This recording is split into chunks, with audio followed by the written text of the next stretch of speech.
बीते साल वडोदरा शहर ने तकरीबन 3 बार बाढ़ के हालात देखे थे। इस बार भी बाढ़ जरूर आ सकती है। ऐसे में वडोदरा महानगर पालिका की ओर से तो पिछले साल ही लोगों को बोट और तरापे वसाने के लिए कह दिया गया था।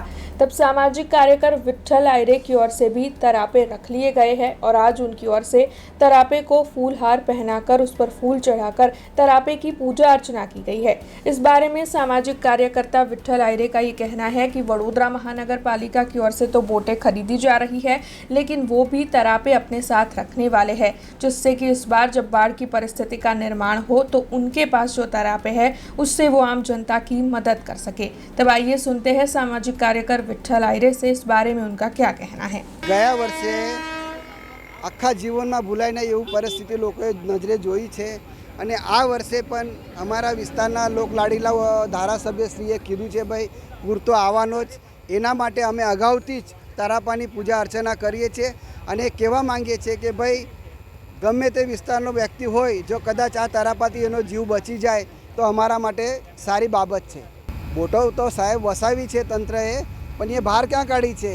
એ તો જે કરોડો રૂપિયાની બોટો લાવી એ તો સડીને પડી ગઈ, એ તો બેકાર થઈ ગઈ, કેમ કે એની અંદર તો કદાચ એ લોકોને મલાઈ પણ મળી હશે। તો એ તો કહું છું કોર્પોરેશનના ભરોસે કોઈએ બેસવું નથી।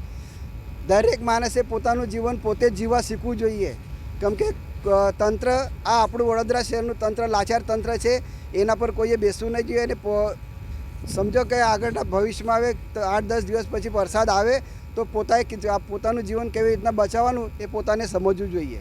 એટલે તો કહું છું ભાઈ જાતે જ આપણે જીવ જાતે જ બચાવવાનો, તંત્રના ભરોસે રહેવાનું નહીં। તંત્ર કોઈનો જીવ બચાવવા આવે નહીં, એટલે તો મેં આજે આ તારાપાની પૂજા અર્ચના કરી છે કે ગમે તેને કામ લાગી જાય। અનોખી રીતે નહીં ભાઈ, અમે તો દરેક નાગરિકને જાગૃત કરીએ છીએ કે ભાઈ ગમે તે વિસ્તારમાં બને એટલી માનવતા બતાવજો અને જે કોઈનો જીવ જોખમમાં હોય તો એનો જીવ બચાવજો, તંત્રના ભરોસે બેસવું નહીં। हमसे जुड़े रहने के लिए हमारे YouTube चैनल को सब्सक्राइब करें और नई वीडियो की नोटिफिकेशन के लिए बेल आइकॉन को दबाएं।